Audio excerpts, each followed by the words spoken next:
Now let's settle for the details on our hand this afternoon. And Ghana has stagnated in the Corruption Perception Index, scoring 43 out of 100 for the fourth time. It has maintained the score since 2020. The country currently stands or ranks 72 out of 180 countries ranked in the world. This was captured in a report released by the Transparency International. The CPI 2023 scores and ranks 180 countries and territories by their perceived level of public sector corruption. In the case of Ghana, the CPI draws upon 9 data sources that capture the assessment of 2 experts and business executives on several corrupt behaviors in the public sector. We can listen to Mariada, who is Executive Director of the Ghana Integrity Initiative, the local chapter of Transparency International. Madam Chief of Staff, the CPI for 2023 scored Ghana 43 out of a clean score of 100 and ranked 70th out of 180 countries and territories included in this year's index.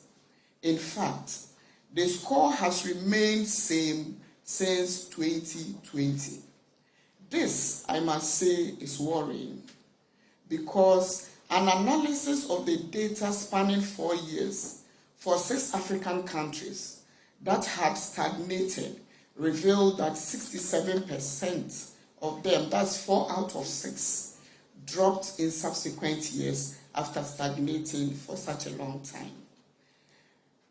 Madam Chief of Staff, distinguished ladies and gentlemen, the theme for this year's CPI launched is corruption and justice.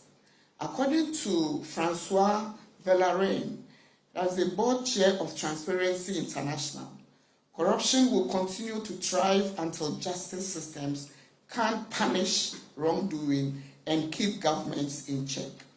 These words resonate with the core of our gathering today. As we delve into the Corruption Perception Index, it is imperative to acknowledge the profound impact of corruption on society. Permit me to also quote one of our famous African scholars, Professor Flo Lumumba, who said in 2015, and I quote, "Corruption is something that even the corrupt acknowledge that it is a bad thing. But the irony of the tragedy of corruption is that those who engage in corruption love it, and those who do not engage in it accommodate it."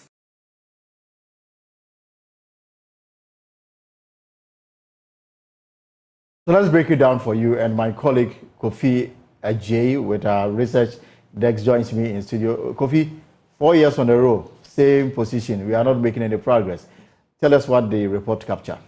Well, so this is a report by the Transparency International, and then you could see that Ghana has again recorded, 43 out of 100. This will be the 4th time, just like you said, we are doing it. We started in 2020, 2021, we continue with the same trajectory. We've been stagnating since 2020. And if you look at the outlook for Africa, we were only able to beat 7 countries, in Africa, where we were ranked actually higher than 7 countries in Africa. And then also, thankfully, 38 countries in Africa were ranked lower than us.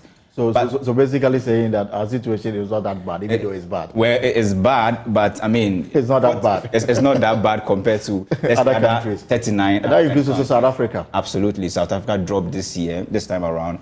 But Elton, if you are writing an exam and then the total mark is 100% and you get 43, in our systems, it simply means that you are failed.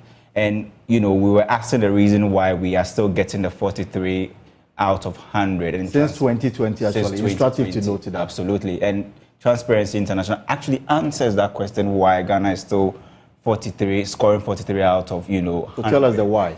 The why is that we have a failed justice system where they believe that the failed justice system is actually fueling corruption in Ghana.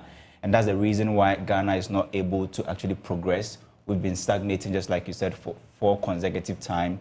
And the failed justice system is making it so difficult for Ghana to fight corruption. We are spending so much on corruption and corruption-related, cases. We have the Office of the Special Prosecutor, there's Eurocode, there's, even there are other institutions that are all supposed to fight corruption.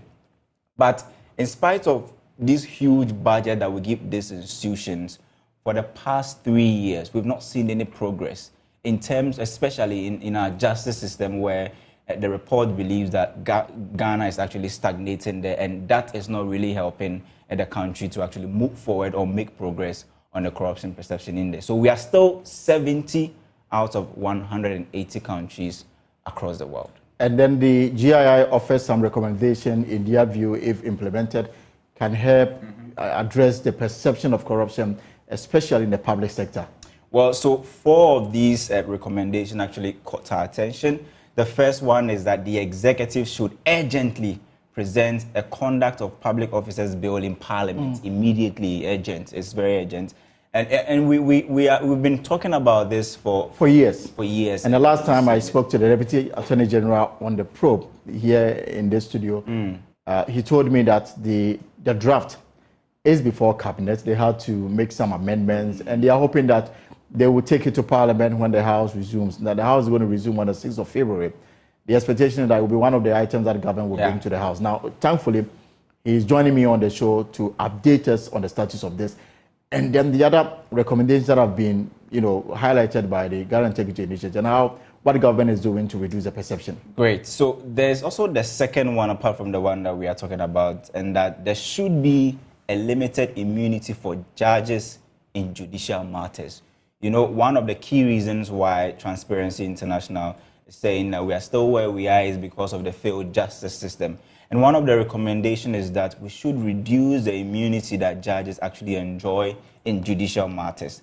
The third is that governments should actually should implement a confidential and robust whistleblower policy.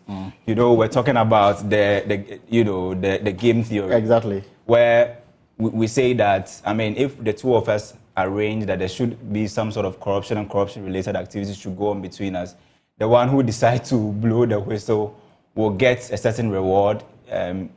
What you said you were going to take plus additional, benefits. Well, in economic terms, we call it the game theory, where we have the Bonnie and Clyde situation. Because there's that system in place, nobody wants to say anything, nobody wants to do something because they do not know the move or the next move of the other. And so you are caught in that web, and that can help us fight corruption. Transparency International is saying we should implement the whistleblower policy. The last one is the media, our own responsibility, that we should be empowered to investigate and report, suspected criminality without fear. And we are saying without fear. Now, if you look at the Press Freedom Index for Ghana, the same way that corruption perception index is stagnating, that's the same way you see that our, media freedom, the Press Freedom Index is actually reducing. So we see some sort of correlation there where we've been stagnating on the corruption perception index. On media freedom front, we are actually falling. We've been falling for the past 3 years or so. Now, I want us to do this, Elton. It's good to do some sort of comparison. So if you could show us the chart that actually shows you Ghana's performance from 2012 to 2023. And the reason why this perception or this comparison is important is because of people are saying, John Dramani Mahama's West continues to be the worst performance of the current government. But let's look at it, critically. And John Dramani Mahama, when he came to power in 2013, he actually inherited a corruption perception index around 45 out of 100. Now, in 1 year, he actually moves it to 46. The best we've had was actually under John Dramani Mahama, 48 out of 100. 48 out of 100. Absolutely. But if you do the net, a different trend begins to emerge. That you inherited 45, and by the time you were leaving office, you took us to 48, but by the time you were leaving office, we were around 43. And so if we should net what you inherited versus what you left, that should give us -2. Wow. And if you do that, the same thing for the current administration. They inherited 43 and dropped to 40. But currently, they are around 43. So if you should net it, there's actually no difference, zero. So -2 against 0 in terms of, netting and seeing the actual effect, who actually put us in a very good position. But it goes without doubt that under John Dramani Mohammed's term was when we had the best, which is 48 out of 100. But if you net it, you'll see a different trend actually emerging, Elton. Thank you very much, Kofi Adjei. And indeed, the bottom line is that if you take a look at the Transparency International report that, put Ghana, perception of corruption, Ghana's position at 43 out of 100, it tells you that we've not made enough progress in the fight against corruption, or perhaps the perception of it has yet to come down. There is high perception that there is so much corruption in the public sector, and that is what this document seeks to put across. Now, Special Prosecutor Kezia Yabem is calling for the establishment of anti-corruption calls that prosecute persons caught to be engaging in the practice if the country is serious about fighting the menace. She was speaking at the 2023 Corruption Perception Index Roundtable discussion. Kezia Yabem expressed disappointment in Ghana's corruption score of 43, which remained unchanged from the previous years. The scales of justice should remain untainted if the fight against corruption is to attain any notable result. Corruption itself is curtailed through justice, and the absence of justice begets corruption. It is much like light and darkness. The brighter justice shines, the less corruption prevails. And two factors assure this. One, the defense of truth. And two, upholding integrity. That is our only sure bet. If we stifle truth and we place no premium on integrity, we dim the light of justice and we darken the scourge of corruption. That is to say, the absence of truth and integrity are the bedrocks of corruption. May we assure anti-corruption law enforcement institutions the flow of adequate resources. May we assure, in actual practice, the independence of the judiciary. May we assure that judges would adjudicate with boldness without fear of reprisals. May we assure that judges would adjudicate without fear of compromising their promotion and advancement. May we set up a specialized anti-corruption court manned by especially trained judges in the field to swiftly and efficiently deal with corruption cases. Since the inception of His Excellency President Akufo-Addo's government in 2017, the fight against corruption has seen a tremendous progress through the establishment of systems for deterrence, means of detection, undertaking of smooth investigations, and establishment of a sound vehicle for prosecution and punishment in a fair and just manner. Records show that governments have since 2017 undertaken some of the boldest initiatives since independence to reform the public sector and strengthen the capacity of institutions to tackle corruption. One clear gap that we have, I would say that the Chief, Madam Frema has done well to give us the array of laws that we have in terms of fighting corruption.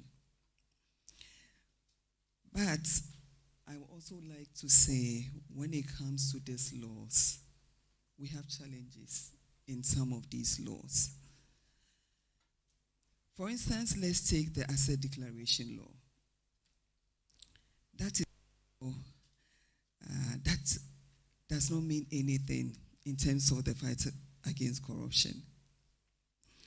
How do we continue to talk about fighting corruption when we don't have an effective asset declaration regime?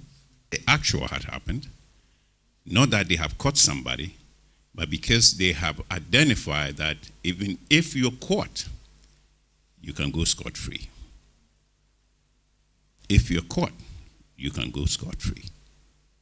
And I'm coming to the recent case, and I'm grateful that the special prosecutor is here.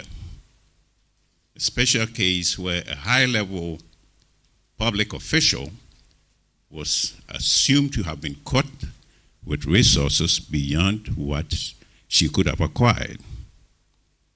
All noise were made. People were called to think that this is corruption at the highest level, but then, this time around, we're going to prosecute. We have various agencies, and I'm glad Madam Tiwa Adudankwa is here. From Yoko, we have the Attorney General's Office, we have the CID, we have Shiraj, all institutions empowered by law to investigate. But then the Office of the Special Prosecutor indicate that this has happened, or this has happened, and they're going to prosecute. They started the process. We're talking here about corruption and integrity, corruption and the rule of law, and corruption and the rights of citizenry. Story of somebody who requested for help on Momo, and I agreed, a student. And the person, after when I agreed and the person said I should send per the Momo, she called again to say, I'm owing on my Momo, so don't send the money on it. Otherwise they will take it. But I still did. The point is that this person doesn't know that all a profit which will affect the tax that they have to pay to the state. So the little things that we do, if we really know the implication and its impact on everything.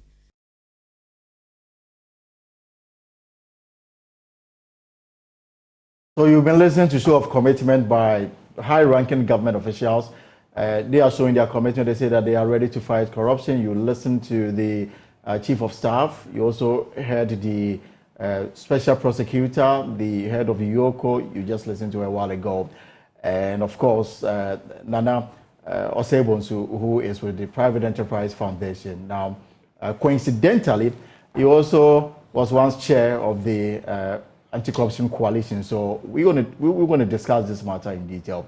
But let me find out government position on what we have on our hands now. Now, for 4 years, Ghana has stayed at the same position, 43 out of 100. And the claim is that we are not doing enough to, deal with the perception of corruption or its existence in our public sector. The Deputy Attorney General, Alfred Chuan-Yeboah, joins me via Zoom. Mr. Chuan-Yeboah, you're welcome to the Pulse here on Joy News. My brother.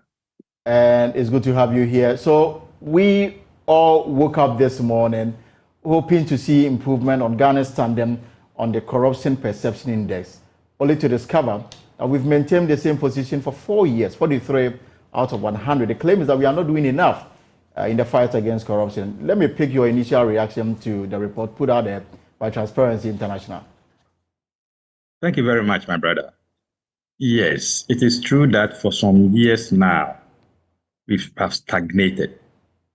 We've not gone down, we've not gone up. That's actually something that we need to interrogate. It is also true that Ghana as a state is a democratic state where media freedom has been given all the space that we need to give it. And for that matter, highlighting issues of alleged corruption has been on the ascendancy since we started our journey in 1992. So within this frame, it is possible that because of the presence of so many media outlets, you may always have news about alleged corruption. As a government, we have received this report. We will go through it well, look at the recommendations, and see how best we can all as a people improve upon our performance. So let's say on the recommendations, since you brought it up. Now, the number one recommendation that Ghana Integrity Initiative is making is for the executive, in this case the government, to take urgent steps to lay the Conduct of Public Officers Bill in Parliament. What is the status of that? Yes, the Conduct of Public Officers Bill has been in the works for a long time. The bill went through various processes and got to cabinet. As I speak to you now, the bill is still at cabinet level, expecting that it will move from cabinet and then you can get back to parliament, have it laid. So that's the current status of that bill. So as we speak, the bill is still before cabinet? Yes. And it's been in that cabinet room for years, in and out? Yes, you know, some of these issues, you have the drafts. People may have issues, some portion of the drafts. You have to look at it again. You come back, you reword it, and then you send it. But where we are now, we've got into an advanced stage. And I think we are all now agreed on a certain point that there's a need for this bill to go through parliament for it to be passed. Because, Elton, if you notice, Ghana has all the laws that we need to fight corruption. And all the institutions honestly as well. speaking. We have all the institutions to fight corruption. So the question is, why is it that despite all these institutions, we are so stagnating? And that brings me to my next question. Why is it so difficult to fight corruption? You see, corruption in about 80 to 90 cases is a two-way affair. You have the giver, you have the receiver. Under our laws, the receiver is always the person that we see to pursue, but the giver can also be pursued and prosecuted. And in most occasions, the givers are the people who can report. But are the givers ready to report? Most of the givers may not report, but they may complain to their friends or their relatives. And that actually, in a way, marshals this kind of view about perception of corruption. So you can have the information within that space, but when it comes to fighting those who are alleged to have engaged in it, you do not get the evidence to prosecute them. I always give this example. You have a lot of young men, very intelligent, who are graduates and even non-graduates who may want to secure jobs. Some people go to them and ask them to make some payments so you can facilitate their employment. A lot of these people don't get employed. Meanwhile, they also don't report to the security agencies those who came to collect this money from them. The only thing they do is to tell their friends, oh, this man asked me to bring 1 cedi or 10 cedis or 10,000. So until we get a system where people will feel so emboldened to report. But mind you, those people may also not want to report because they think that upon reporting, they may also be prosecuted for also engaging in corrupt activities. I think it is because of the reporting system, people who report are culpable, those who receive are also culpable. So the only thing is that there's a kind of silence conspiracy not to let people who have taken corruption face the full rigors of the law. Let me come to beyond the fact that we have institutions that have been tasked to fight corruption, the Office of the Special Prosecutor, UOCO, SHRAJ, and of course, even you can even bring in Parliament. Beyond these institutions, what more is government doing, or what more has government done within the public sector circles to minimize the perception? You see, before we even came into government, there had been the passage of the Public Procurement Act, an act that we all knew was going to reduce public sector corruption when it comes to the award of contracts. This act led to the establishment of the Public Procurement Authority. This act has led to the establishment of various entity committees with the thinking that going through such a rigorous process, corruption within that space will come down. There have been public sector reforms, digitization and digitalization of processes within the public sector. So these are some of the things that we think, if you're able to reduce the human element, the human interface, and rely more on ICT, more digital, it will mean that you will not have access to make a demand on another person, or another person will not have the opportunity to even tell you that do something for him in return for a favor. So these are some of the things that we have done within our term. You can be looking at the passport office, DVLA, all manner of things. I think if we're able to invest more in that space, we cannot fight corruption 100%, but we can bring it to the barest minimum. And these are some of the things that, as a people, we need to look at. And talking about resources, I mean, one of the recommendations by the Ghana Integrity Initiative is that governments must resource the justice system and ensure that there is transparency in the justice delivery system. The issue of resources, I remember before Parliament went on break, and when they were considering the budgetary allocations to the ministries, departments, and agencies, the OSP, for example, the budgets the OSP presented, he didn't get all the money that the office needed. And I'm sure same can be said for Shraj and others. So when resources is mentioned, I mean, it brings home whether the resources all that we need to fight it. But again, government is unable to provide all of that. So there is that excuse to say that we didn't get what we needed, and that's how come we were able to progress the way we would have wished we do. I do not think there is any agency or entity in this country that gets all the resources that it needs. Because after all, we have limited resources. So you may be in need of 20 Ghana cedis, you may be given 10, 15, or 70. You cannot get 100% what you need. But what do we do with the little that we get? I think if you're assessing these agencies, you may have to look at what they get and the output that they come up with. Right. In terms of we resourcing the various agencies, if you start from 2017, without sounding political, maybe this was government, that's what I'm saying for 2017, realize that there has been incremental budgeting when it comes to we giving money to the various anti-corruption agencies. You can inquire from Shraj, you can inquire from judiciary, you can inquire from the various agencies, YOCO and the rest. Every year there is an increment when it comes to their budget allocations. But the key question is, why is it that still the perception is so high? Yes, we are so stagnating. All right.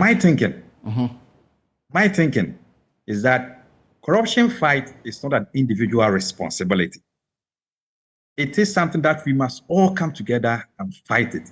If we say we're going to leave corruption fight to only the office of the special prosecutor, Mr. Xejabin, he has his officers, a strong lawyer, but he alone cannot fight it.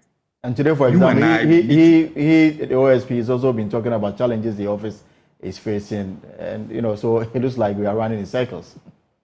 Yes, so it is now the duty of all of us to help in curbing corruption. But we always talk about corruption, but we do not, in actual fact, try to collaborate with the state agents, especially I'm talking about the private individuals. We sit in offices, talk about corruption, but we are not ready when it comes to the reporting, to report to the state agencies to do their work. And I have Nana Osei-Bonsu here. I'm sure that he will respond to that question directly. But hold it there for me, because we have others joining this conversation. I'm sure that some of the comments will bounce on you so that you can give us a response. Let me quickly bring in Vitus Axim, anti-corruption campaigner. Ms. Axim, good afternoon and welcome to the Pulse on Join Us. Ghana at 43 in the last 4 years. Disappointed? Definitely disappointed. Because in spite of all the boasting about creation of new, let's say, anti-corruption agencies, the passage of the right information law, and then the president's public pronouncements about how he's fighting corruption, we haven't moved an inch. So definitely it's disappointing. But the point is that... Go on, please. The point is that we know that both the president and the rest of us, we are not putting action to the worst. We talk about fighting corruption, but we are not doing actually fighting corruption because we are not acting on corruption. And so it's not surprising that we have stagnated for the past 4 years. So simply put, we've only been paying lip service to the fight against corruption. Is that your assessment? Pardon? I was asking, from your comments, we are only paying lip service to the fight against corruption. We are paying lip service to corruption, to fighting corruption, but nobody is fighting corruption. Because you see, we said that fighting corruption requires prompt investigations into credible allegations of corruption and prosecution if the need arises, and ensuring that once you are convinced that corruption has taken place, we expect some successful prosecutions and probably some recovery of money that were acquired through corrupt means. But for the past 4 years, you cannot boast of any serious successful prosecution on corruption, or you cannot boast of so much money that we have been able to recover that we believe or that was alleged to have been acquired through corruption. So where is the success? And are you blaming government entirely and the public office responsible for the fight against corruption? Because they have made it clear that sometimes they rely on evidence to progress, but most times people make allegations, they are unable to provide them with the needed evidence to enable them to do their work. So how do you juxtapose the two? I am not necessarily blaming government for all the confusion with regards to corruption. But you see, when you elect a government, when you elect a president and put him above and trust your resources to the government, the president, to ensure that they are effectively and efficiently utilized for the benefit of Ghanaians, and then that is not happening, especially when some of his own appointees are mentioned in serious corruption allegations. Why won't you blame the government for that? But of course, we as honorary citizens also have our role to play.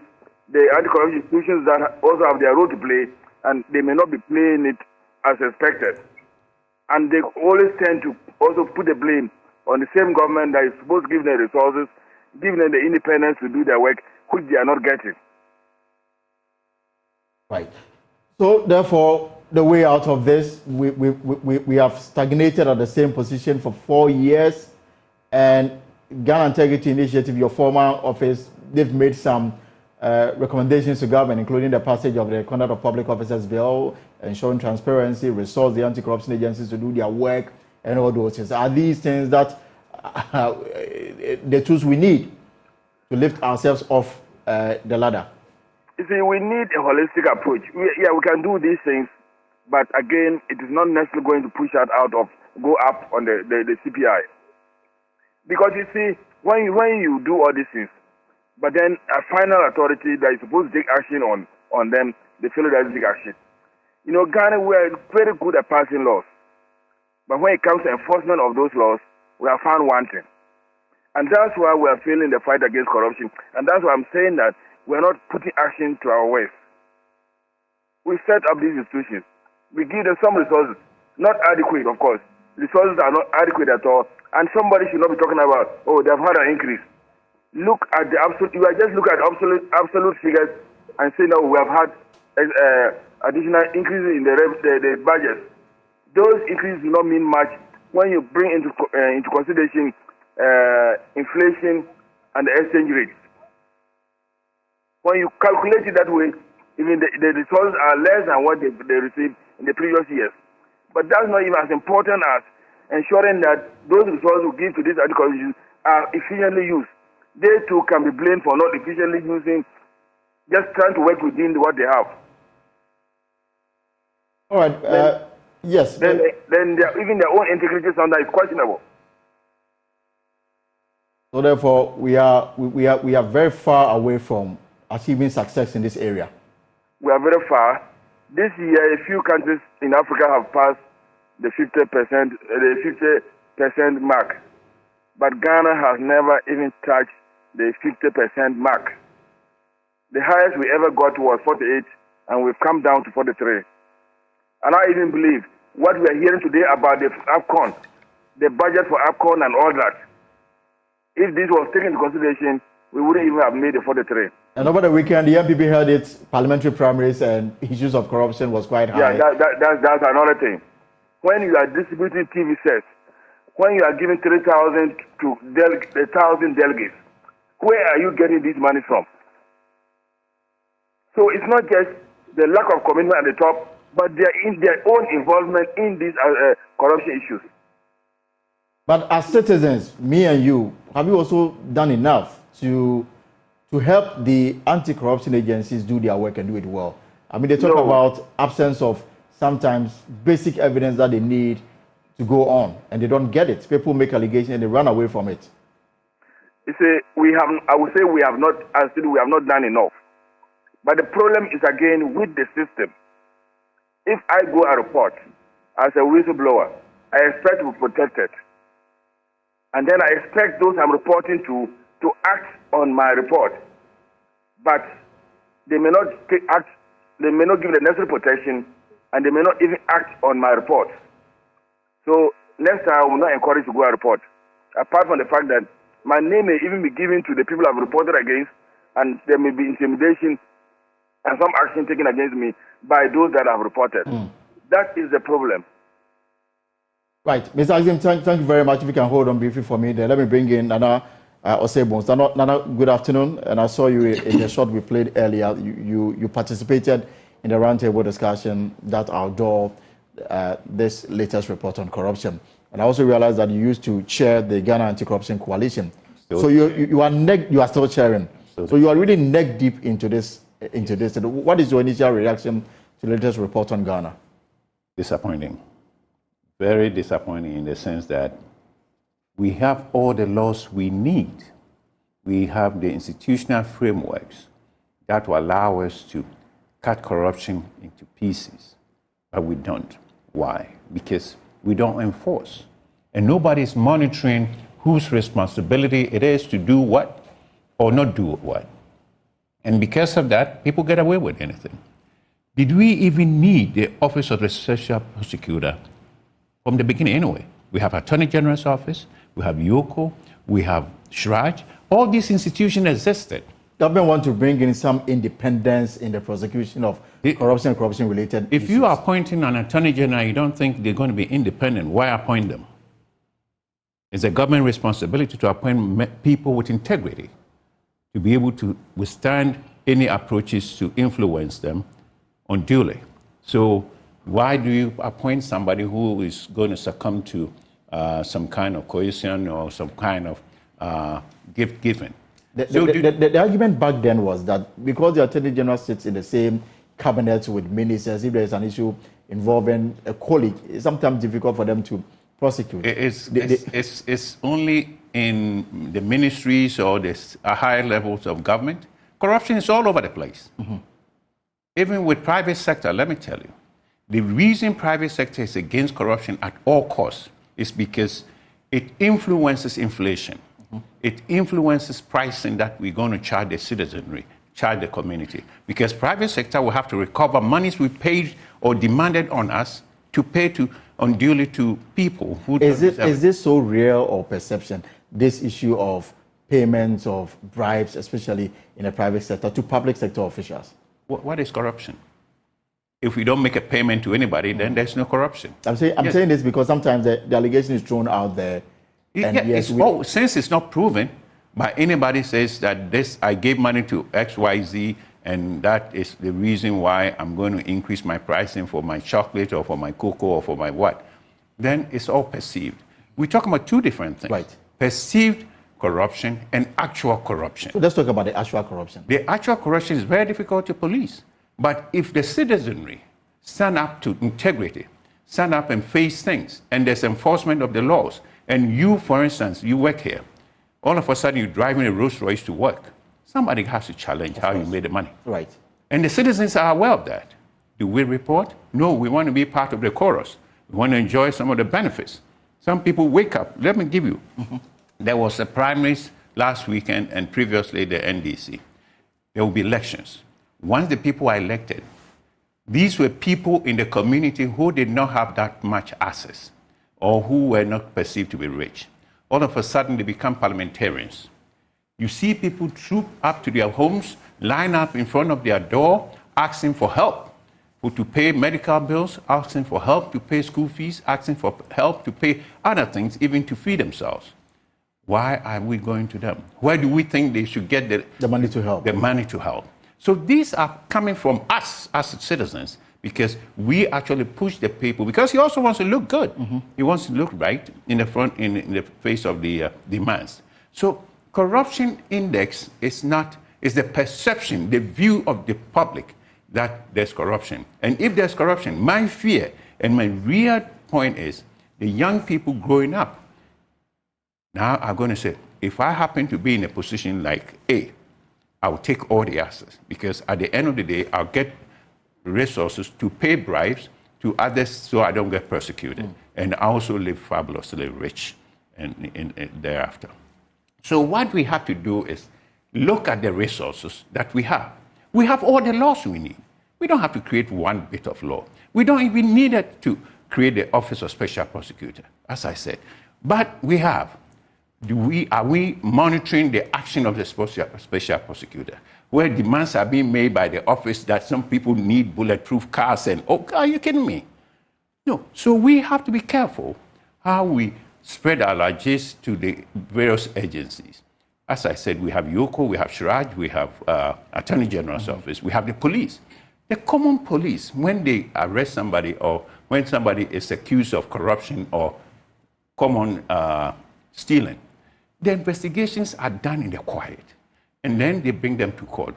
Everybody is entitled to judicial, interpretation. The courts look at the evidence and say, go home, you're not culpable.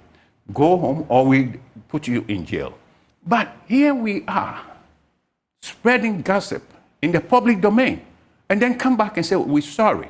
The perception of Ghanaians is that we can't fight corruption. Is that because people believe that everybody is corrupt? Very dangerous. Do you share in that statement? For God's sake, no. For God's sake, no. But that is the perception.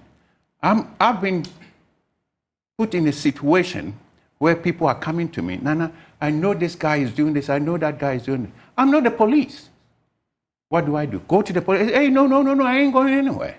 Because the fear of retribution, the fear of action against them in the future. We have what? The reporting mechanisms where people, even beginning of the law, we didn't want to add some kind of lucrative monies to people who report. But so we have the laws. Can we enforce? And then the key point is monitoring the agencies responsible for that. If we're asking the special prosecutor to do ABC, who is doing the monitoring? Are we sure that they're doing it? The mandate, tells them to report to the good people of Ghana twice every year. Twice every year. And it's something that they do. They do report, and do you know how many cases have been reported to them before they report to you? Well, in the reporting, they give an update of the cases that are before them, ones they've investigated. And how many prosecutions? Ones that are in court. For our money that we put in there, do we get a value for money? When we have, as I said, the police, the agencies, the Yoko, and the other things. All I'm saying is, let's look within us, Mr. Azim indicated. We're not doing right. From today, let's make the effort to see that people are held responsible. If cases are reported to the special prosecutor, let's know about it. You see, we also have to be careful we don't charge the integrity of individuals, because now we're talking about corruption and justice. You don't want to be accused when, in a country in a country where there's gossip in abundance. Oh, you see this guy? He's driving this car because his uncle bought it for him. Maybe the guy stole the car. You don't know about that. I heard you ask the question about the status of the Cecilia Dapa's case and why the OSP has decided to loan, if you like, the case to Yoko. You see, when I heard about the case, then I traveled and people told me, Nana, this is good news. I said, why is that good news? So because for the first time, somebody in authority has been held responsible and they've seized their assets and that we're going to prosecute. So I said, okay, then that's maybe the beginning of corruption and fighting corruption. Then I go back to the same community again last week, and they said, Nana, you guys are worse than anything. I said, what do you mean? He said the girl had been released, and her assets by the courts got to be handed over to them. I said, well, if the court said that, then there must be some justice. He says, no. Maybe she went through some kind of channels to approve. You see, perception is worse than the actual. And because of that perception, her brother, her sister, her uncle say, if you get to any position like that, please take, because then we will also help you to go through the motions and that you don't go to jail. I'll bring you on so that we can talk about the work of the Anti-Corruption Coalition. Yes. But you also come from the private sector. Yes. I just want to find out. Thank you. Is it a case that in the private sector, if you are looking for government job, at the back of your mind, the thinking is that you must pay bribe before you can get that particular contract? Well, I've heard so much over the period. I will not say no, but I haven't seen evidence of this kind of payment being facilitated in my presence to say that, oh, wait a minute, this is not right. Wait a minute, you got this contract because you paid bribe, or you're not deserving of the contract because you don't have capacity. I would rather investigate the performance of the people we're going to hire to do a contract. I have a road in my neighborhood where the contractor even shaved corners. There were evidence of these things happening. I went and confronted the contractor. He says, it's not part of the contract. We brought in the people, they brought the contract. He says, oh, I didn't realize that. If I hadn't, this guy would have gotten away with murder and then taken the money. Unfortunately, he didn't complete the work before I got sick and went to the United States. By the time I came back, he's been paid. You've been paid, but the work is not done. The work is not completely done. There's a big hole on the road. That's not done. Do I go back and chase shadows? No. So you can do so much and then you get frustrated. But as a private citizen, yes, you can take this matter up with the roads ministry. Believe me, I've gone differently on this. And the matter still remain unresolved. And I'm a victim because if I come in the dark one day and fall into the gutter, I'm going to be the victim. But that's the way it is. My cousin says, let's go do it on our own, which we're planning to do it on our own, at our own cost. So you see, corruption to me persists because people fail to monitor and people fail to report. There was a previous contractor who was assigned that job. And because they were not performing, I went to the road ministry and I told them, this contractor A, B, C, D, and they're not doing the job. Did they act on it? They did. That's how they brought this new guy. Okay. Let me go over to the Deputy Attorney General, Minister for Justice, Afetian Yeboah. By the way, this is the pause, and we are discussing corruption, the latest corruption perception index that put Ghana at the same spot it was 4 years ago, 43. Mr. Yeboah, you've been listening to Mr. Vitus Exim and then Nana Osei-Bonsu. Your reaction to the things that they brought forth? All right, thank you very much. Yes, I am actually happy the way Nana Osei-Bonsu has handled the issues. Because as I said earlier on, corruption is a two-way affair. People who give are not ready to talk, but they are ready to gossip. And that will feed into the perception box that we have. And you also look at Mr. Vitus Exim. In fact, he fell into that error. He said, if we are taking consideration the Black Stars budget, so you see the assumption. So far as you've seen a budget, then you say there's corruption. So that feeds into the rumor mill. People begin to speculate it and go around it. So the moment we come out next year's perception index, then this one is also part of it, as if something on top has happened. So we all need to be careful how we look at it. But my point is that if you have evidence that someone is engaged in any corrupt activity, please, the best thing you can do for us as a nation is to report. You report and perhaps say you've not taken any step on it. It's far better than you being in your house and discussing with your children, with your wife, with your friends, and then feeding it into that kind of rumor mill. Corruption, I see it as one of the essential threats. Because if you are corrupt and we start to suck the nation's resources, to the benefit of you and your family, you are denying thousands of people their existence. And so it's a fight that we all need to collaborate. It's a fight that we cannot leave to an individual or group of individuals. The private sector that Nana Osei spoke about, they usually also have issues related to corruption. Because when we have it, they also have the negative side of it.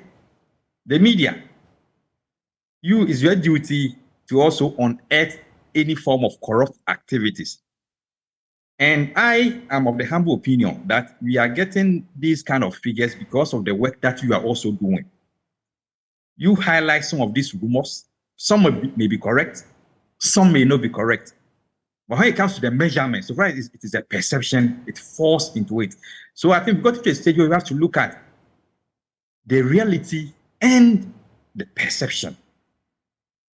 In terms of the fight, as Nana said, we have all the laws, institutions, all the institutions.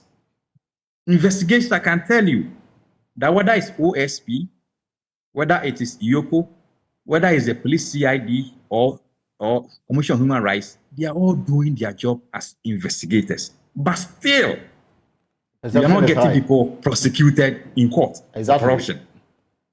Because you go to court with evidence. And without evidence, it's better for you to stay in your bedroom and sleep. Because no judge will convict someone for corruption without evidence. So you also take a case to court without evidence. The judge says, no, I'm not going to convict the person. Then the next thing is that the judge is also corrupt. Or they're also contributing to the upset in corruption. Because there's also the issue of delay in seeing through some of these cases relating to corruption. And that's the suggestion by the OSP that we should have a specialized court that deal with matters of this nature. Do we really need a court set aside solely to handle corruption and corruption-related issues? I think we have the financial courts. They are specialized courts. And these are courts that deal with issues bordering on corruption and other financial crimes. So far as I'm concerned, we have such a court. Thank you. If it's about building the capacity of that court, I think that's something that we can also be looking at. But we must also have in mind that the judges, they sit there, dispense justice without fear or favor. They deal with hardcore evidence.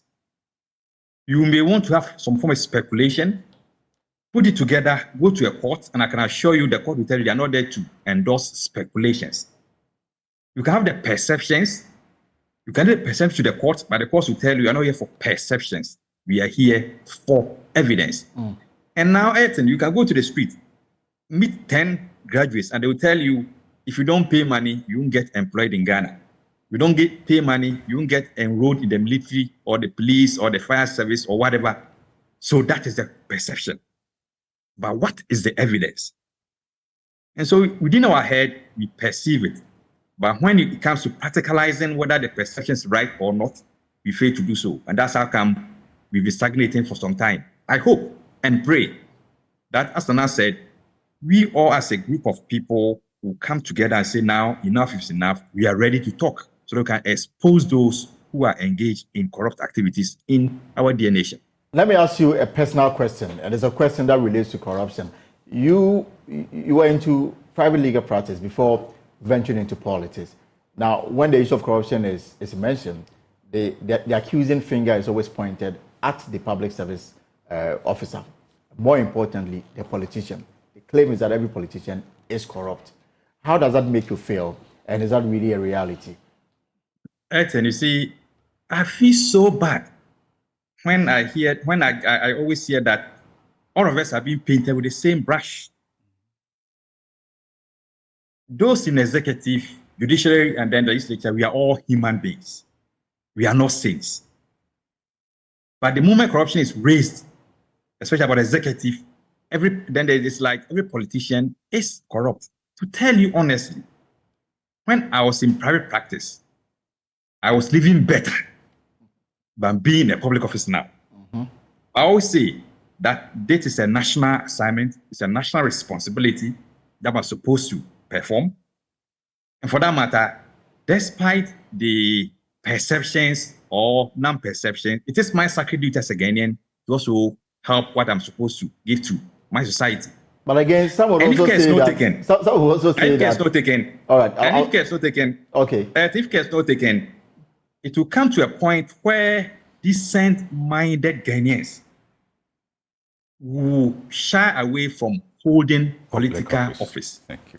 And when they shy away from holding political office, we create a space for the criminals in court to occupy that space and then rule us.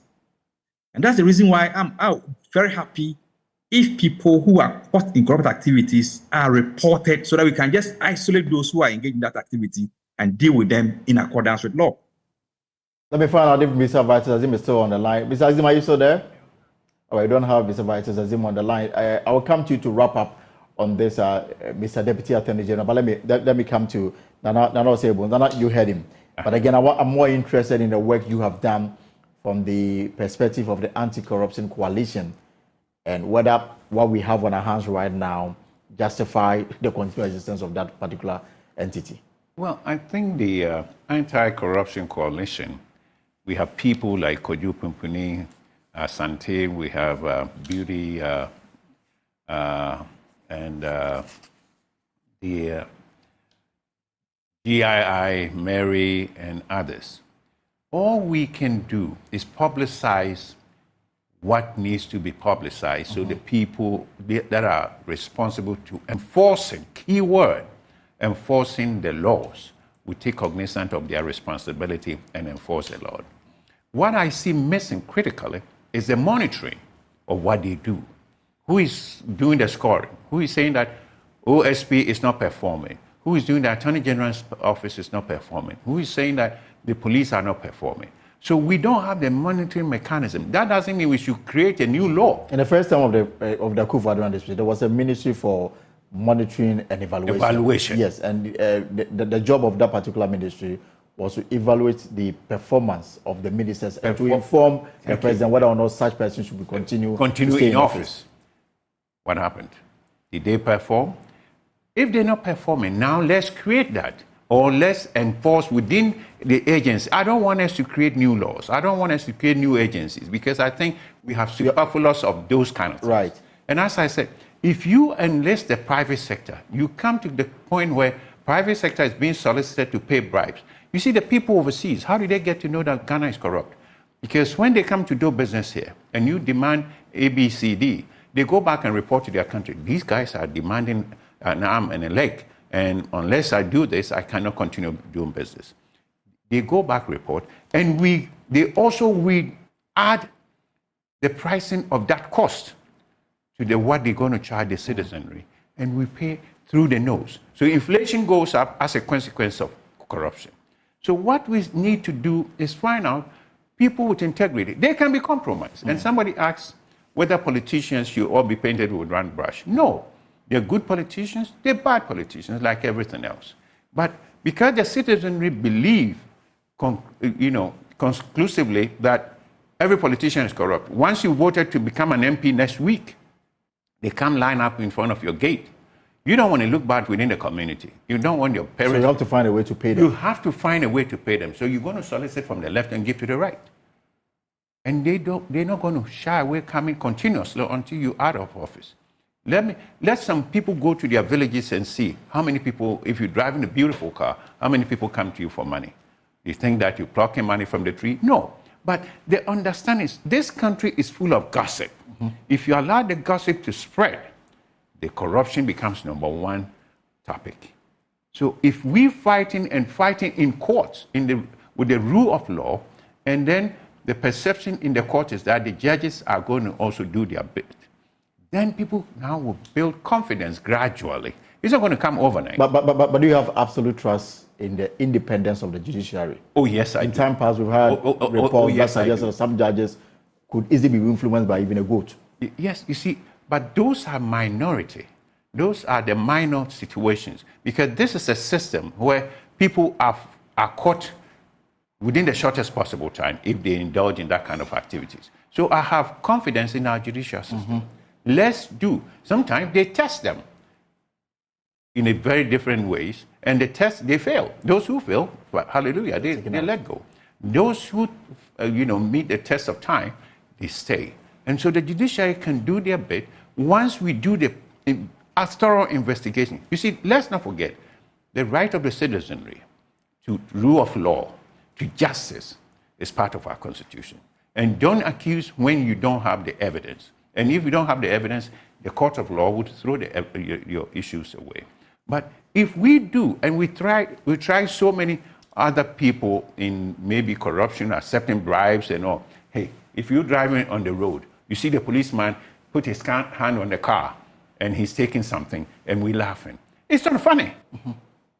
The driver is going to pass it on to the passengers. They're charging extra, pricing for moving people from one end to the other. So we should know that corruption has seeped, except maybe when you go to the market. Right. The Gary seller or the pepper seller, it cannot influence because of corruption. But they also find ways to increase prices. For private sector, corruption is one of the worst scenarios that affects our pricing.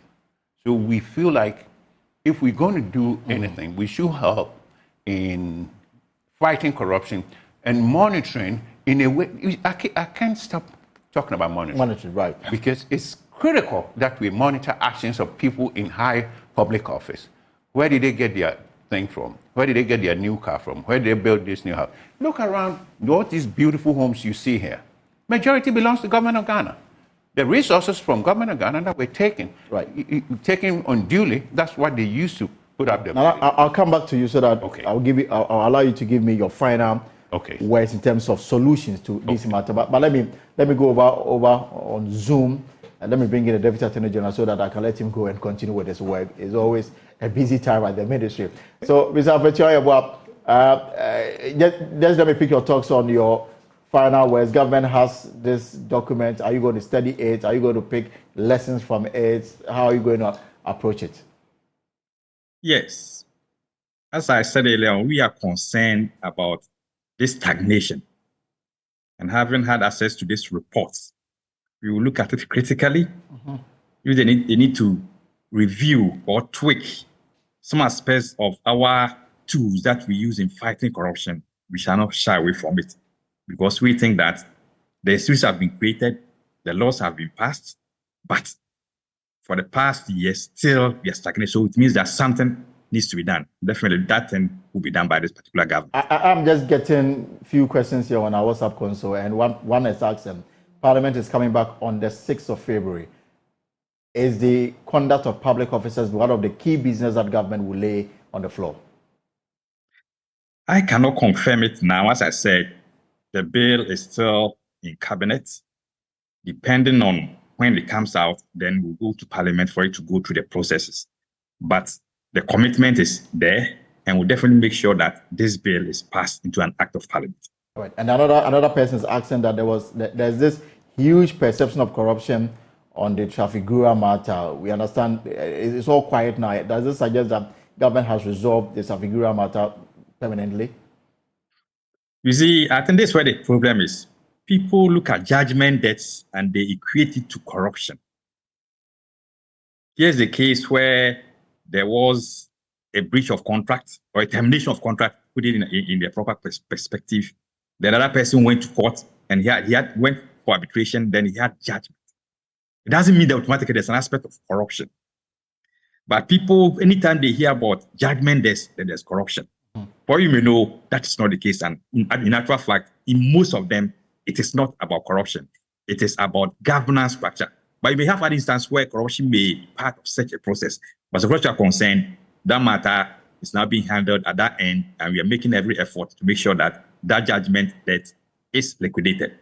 So there's no conclusion on the matter as we speak. It's still pending.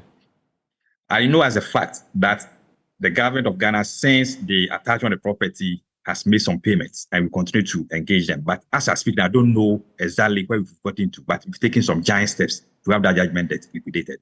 I'd like to thank you very much for your time this afternoon, Mr. Afetioye, Deputy Attorney General and Minister for Justice. And you have a good evening. Finally to you, Nana Osei-Bonsu. So we are in a political season. Every year you go to the presidency and update him on the work of the anti-corruption coalition. As a presidential correspondent, every year I see you there. Yes. And I'm sure this year too you go. What are you going to tell the president? The same thing where we are, 43. That means we're not fighting corruption in earnest. One.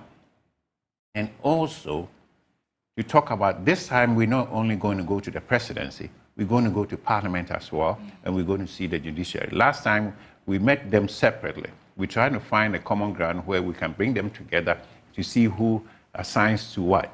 So we continue to do what we need to do. But what we do is all talk. Right. Let's go Talk action. is cheap. Let's get some action. How do we get action? And I keep coming back to that word, monitoring. Because we have enough laws. We have enough agencies responsible to fight. If we put them to service and they're doing the right things, corruption should be a thing of yesteryears. But it's not going to take overnight. It's going to be something that will ease gradually. If the politician from the village who becomes the MP the next day, people are not trooping down to his door to ask him to give school fees, to give medical assistance, to give everything else, then he can also do his job. But when people are pushing him to demand some kind of resources for their children, for their find school for me, I want my girl to go to Wesley Girls. I want my daughter to go to University of Ghana. Wait a minute. I can't do that. Can we tell them, no, the politician also wants to look good. So he finds ways, and then monies change hands and on and on and on. Right. So those are the kind of, you think we say favors. The favors are cost. Right. And the cost is to the community, and the community is us. So we should do something about it. Thank you very much, Nana Osei-Bonsu from the Private Enterprise Foundation. Federation. And he's also the chairperson of the Ghana Anti-Corruption Coalition. Thank you very much. So we've been looking at the Corruption Perception Index that put Ghana at position 43 the last 4 years. This is a pulse with me, Elton Brobe. We'll be back. Welcome back to the pulse with me, Elton Brobe. Now, casual sex, multiple sex partners causing 74% of the country's HIV infections. That's very scary. Ghana Demographic Health Survey has this new information. Right, so let's talk about this. And the Ghana AIDS Commission, the Ghana Statistical Survey joins us in studio to brief us more on this matter. Mr. Godwin, you're welcome to the Pulse here on Joy News. Mr. JB. Yeah, Mr. JB, you're welcome to the Pulse here on Joy News. So this is scary. Tell us more about this. What people are just having indiscriminate sex, is that it? We thank you very much for Joy always supporting Ghana Statistical Service in disseminating our surveys and other products. Today, we disseminate some of our reports. After doing the actual dissemination, we're picking on key issues to throw more light. And today's one is on the HIV knowledge and all those things. So even though we made a statement about multiple sexual partners in the last 12 months preceding the survey, but then we didn't indicate that is causing 74% of HIV infections. Even though we made a statement on those who are into 2 or more partners, or those who have sexual intercourse with persons who are not their wives or husband, or they don't even stay in with them. And then with those people, the use of condom or the use of other means to prevent the high risk of having sexual intercourse with multiple partners. But then we didn't state that is causing 74% of all infections. So in terms of percentage, how much of it is it causing? No, we didn't even... You didn't come to that conclusion yet, but it is a contributory factor. Yes, definitely. Once you are at a high risk of having sexual intercourse without protecting yourself and having it with multiple partners, definitely you are contributing to HIV. Give us a breakdown of the survey outcome.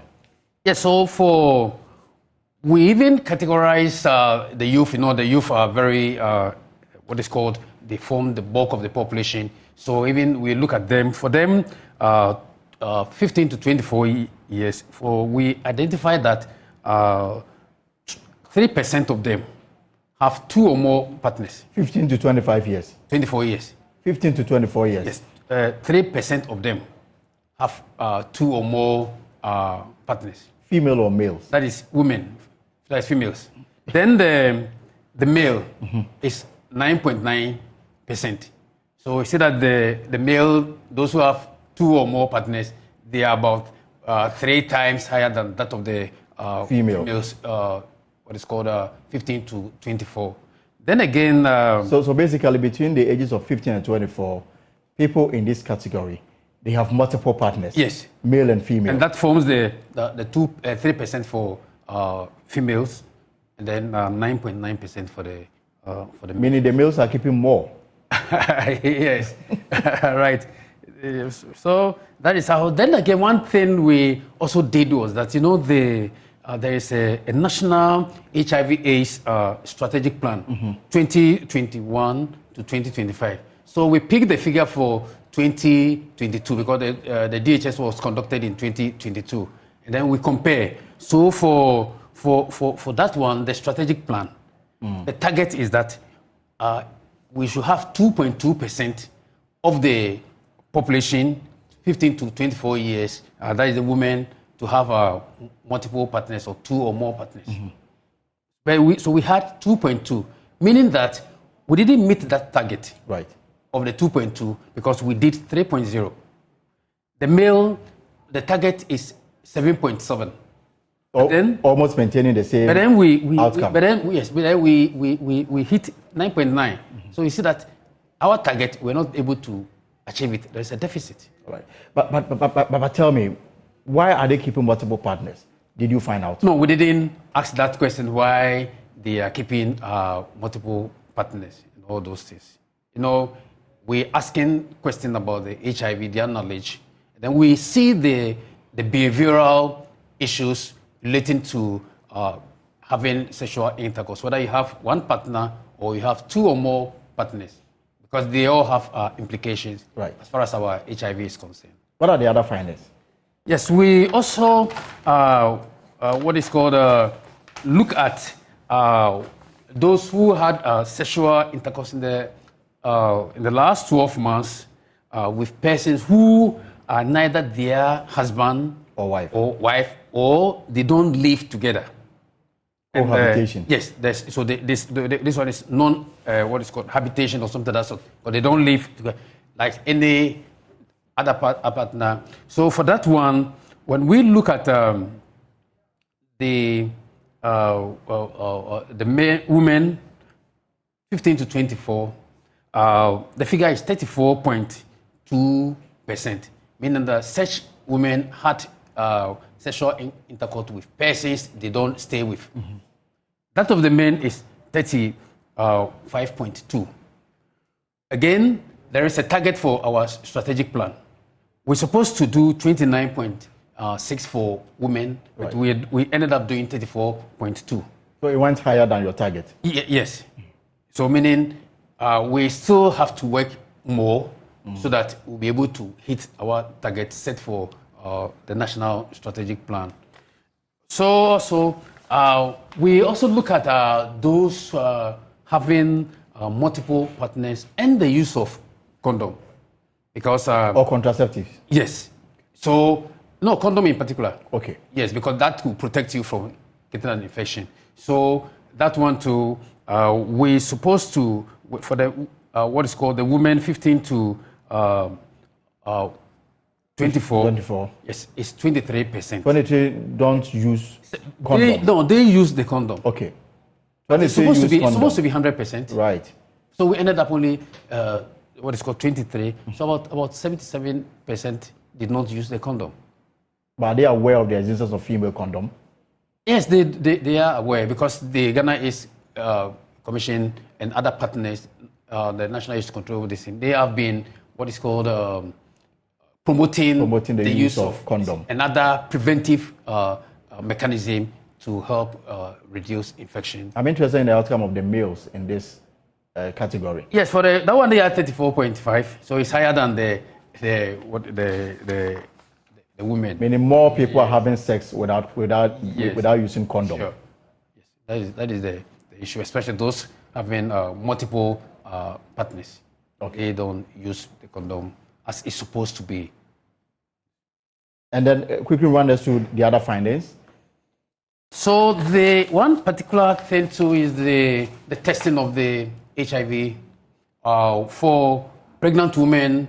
As they go to the antenatal, they are tested. So we have a figure of 67% of the women who go to the antenatal care for testing. Once you go there, you're tested, and then we have a figure of 67%.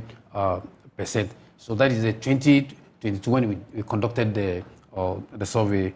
That is what. And in this regard, are they told before the testing, or it happens as soon as you go to the antenatal once care? they are told, and it's part of the program for the antenatal. All right. Once you visit, then again, we also wanted to find out those who have ever tested for the HIV, and the figure is that 54% of women aged 15 to 49 indicated that yes, they have ever tested for HIV and then also received the results, compared to only 24% for men. Men don't like testing for HIV. Yes, so that is the figure: 54% for women and 24% for only men. That's very interesting. Yes. But in the previous... And then also another interesting thing is that, the testing shouldn't be just once. It should be continuous. So we also asked whether in the last 12 months, whether you tested. And out of that, 15% of women indicated that yes, they have tested within the last 12 months. But a figure of only 7% for men who indicated that they have tested. This is quite serious, if you ask me. So, but what is the end game in this? So the end game is the continuous campaigns, education, for us to do the what is called the testing and all those things. Yeah. But the people you spoke to, are they aware of the dangers of HIV and AIDS? Are they aware of its existence, or there is a feeling that it's become like malaria or any other infection that can easily go away? Yes. So we asked whether they've heard of HIV. Then some indicate that yes, they've heard, and others too said that they've not heard. So then another critical issue is the knowledge of HIV. Mm-hmm. So we asked that question to what is called the respondent, whether they've ever heard of what is called treatment for a particular treatment for AIDS. Yes, some indicated that they've heard. Others too said no, they've not. They don't heard. Yes, and then there is this discriminatory issues relating to HIV. Mm-hmm. We wanted to find out whether we discriminate against people living with HIV and AIDS. For example, some are of the view that they don't agree to children who have HIV to be able to attend the same school with those who are HIV negative. But in our country, we're looking for inclusive education where we all sit and then move on together.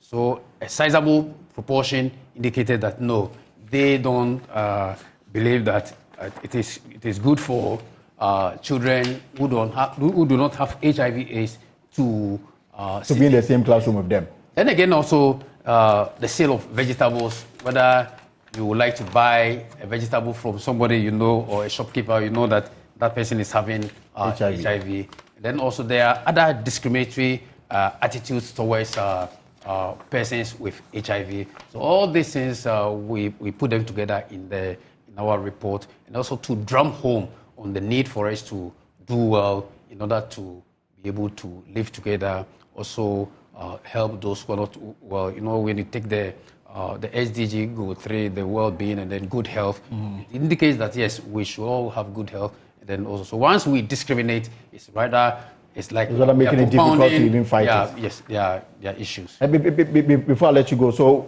what in terms of advice, to the Ghana AIDS Commission, the Ghana Health Service, and to the general public, what will you say? Yeah, so I think still the campaign should go on. People need to be educated, because if you look at the discriminatory attitudes, we look at the regional level, some regions are not doing well at all. So we still need to look for such areas and then continue with the education. You know, we cannot rest. It should be a continuous process that is the reason why we are doing the Ghana Demographic and Health Survey to monitor the programs which we have in the country. Okay. Mr. Jebi, thank you very much for passing through with us. And hopefully next week we'll have the opportunity to go through other sectors of the survey outcome. All right, so we've been talking about the Ghana Statistical Service, but let's turn our attention to some other stories now. And another industrial unrest is looming in the health sector with the Medical Laboratory Professional Workers Union issuing a 14-day ultimatum to the Fair Wages and Salaries Commission to address their conditions of service concerns or phase thereof. The group is demanding fair working conditions, reasonable remuneration. Joining us now is Dr. Franklin Ni Amate Ama. He's the first Vice National Chair of this union, and they've threatened to go on strike. Dr. Ama, you're welcome to the pause. Yes, Dr. Franklin Ama, if you can hear me, you're welcome to the pause. Well, it has come to the point where we have to give a 14-day ultimatum to the Fair Wages and Salary Commission. You reckon that Fair Wages and Salaries Commission is the body mandated by law to engage workers on their conditions of service and also matters related to their remuneration. To that extent, as essential workers like medical laboratory professionals, one would have thought that when we have issues, it will come to the fore and they will be proactive to deal with it expeditiously. The last time we had an engagement to negotiate on our conditions of service was 26 October. And even that, there were several agitations before we were called to the table to start negotiations.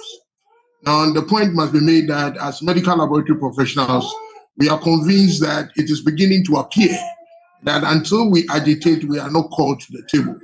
And so we are very much unhappy about the foot-dragging attitude of the Fair Wages and Salaries Commission when it comes to negotiations. Far, in terms of, prompting them to respond to your demands, is there any response from the Fair Wages and Salaries Commission? Well, so the reason why we believe that they are not acting in fairness is that the last meeting we had on the 26th of October 2023, there was a tentative date for the subsequent meeting to occur, which was the 16th of November. Now, we showed up for the meeting only to be told that they did not confirm the meeting, so we shouldn't have come anyway. Now, we went further to write on 9th November to them that there are aspects of the conditions of service that are non-monetary, that are not financial. So issues like our job security, issues about leave, our work environment, do not have any financial implications, so to speak. And so let us form a subcommittee so that we can deal with these matters expeditiously, so that when we deal with the monetary aspect, which is normally contentious, we can have quickly a codified conditions of service for medical laboratory professionals. They acknowledge receipt of the letter, but as we speak, that has also not happened.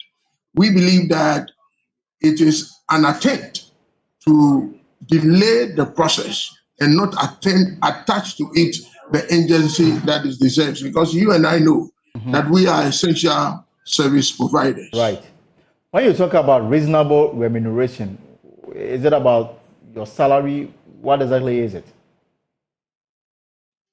Well, so conditions of service has to do with other matters other than the salary. So for instance, as workers, if we deserve on-call duty, it is at the table that we decide whether we will get the on-call duty. when you do overtime? Are you entitled to overtime allowance? All these things, uniform allowance, all these goes into the conditions of service. So to some extent, it has some financial implications on the worker. Because if you deserve rent allowance and it is not being extended to you because negotiations are not finalized, it has implications on your economic well-being. And so it is important that these matters are dealt with expeditiously so that workers can work happily on the clients. It looks like everybody is afraid of injection. Clearly, I think that the little baby there is clearly afraid of injection. Same injection you are planning to give government. Is there no a middle ground? You can come to some understanding instead of threatening to go on industrial action. Well, strike is an option. We have indicated that come to table and let us have conversation. If they come to table and we begin conversation, strike will be needless. You are suggesting strike. We have said that we will advise ourselves appropriately. That language, I understand it perfectly. Strike is an option. Maybe you understand the language better, but the point must be made that strike is one of the options. When we get there and we advise ourselves appropriately, and strike is the best, we'll take it. But I must make the point that it is not in our interest. Who are the people who bear the grudge of our strike and our actions? Is it not our relatives? So we are not really interested in going on any strike. What we are saying is that let us all push for duty bearers to act. When duty bearers act and they come to table and we have negotiations, strike will be needless. And you hope that within the 14 days that you've provided government notice, they will at least come to the negotiation table. It is our considered view that 14 days is a reasonable time within which duty bearers should act so that quickly we can dispatch the issues. Because our members are very unhappy. Leadership is having a hell of a time trying to contain them at base. And we are not sure when people are pent up and they are disgruntled, we are not sure what their next action will be. And so let us all quickly dispatch the issues that are bothering them so that they can work happily on and provide the essential services that they continue to provide. All right, thank you very much, Dr. Franklin Ni Ama, for sharing this information with us. Thank you very much. And thank you. We're also grateful in profusion for the opportunity. Thank you very much. This is The Pulse with me, Elton Brobe. Let's focus on some security matters now. And outgoing Chief of Defense Staff, Vice Admiral Seda Mohamed, has implored the various security agencies to give maximum support to his successor. Speaking at the Guard of Honor and reception in his honor as he retires, the outgoing CDS also applauded the Inspector General of Police, George Akuffo Dampare, for organizing the maiden Guard of Honor and reception for an outgoing CDS. He was full of praise for his sterling leadership in the police force. I want to use this occasion to express profound gratitude and appreciation to you all, my colleague heads of security agencies. As I leave or as I ground arms and retire in a few days, I live with very fond memories of our collaboration. The fact that all the security services heads are here today, and from the very kind words they expressed, is a clear testimony of the unity of purpose among the security services.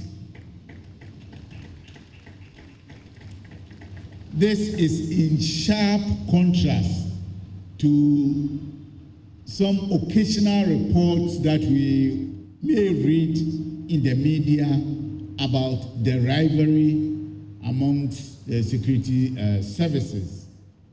We have worked together for many years, and in the last days it has been exceptional. And so as I end my service, I will implore all of you to extend the same cooperation to my successor, Major General Thomas Opon Pepra, who is taking over from me. I have every confidence in his astute transformational leadership ability, and I trust that he will take the level of cooperation from where I'm living and even grow it to a higher level. The Inspector General of Police, Dr. George Akufu Dampare, thanked Vice Admiral Seth Amoma for his service to the nation. To today's function, which is all about celebrating a wonderful gentleman, an illustrious son of our mother and fatherland, Ghana, who, for decades of his service to our dear nation, will be retiring honorably and deservedly in a few days from now. My colleagues, who are my elder brothers, and I decided to put this surprise together for him in memory and in recognition of his excellent service to us and also to our colleagues in terms of our junior ranks. But because my other colleagues, who are of course my elder brothers, will be speaking, I would like to limit my comments to the police service and also to my person. And on the note of the police service, my colleagues at the leadership level and all the ranks and file at all the commands across the country want to appreciate you, Bibro, for a wonderful service and a wonderful collaboration that have existed between us as our two institutions, which has made Ghana to continue on to be at peace with itself. I also know that same collaboration was extended to the other security agencies, and once they come around, they will speak to that fact. But all our ways are articulated in a citation that will be read in the course of the program. So on the official level and at the institutional level, I want to end it here. But on the personal level, and I pray that I don't become emotional, you took me as a kid brother, and you have nurtured and guided me, and you have made me feel whole. And I cannot hide this and say that only to you in private, but I want everybody to know that you are a true gentleman, you are a true friend, and a true elder brother that anybody will be envious to have.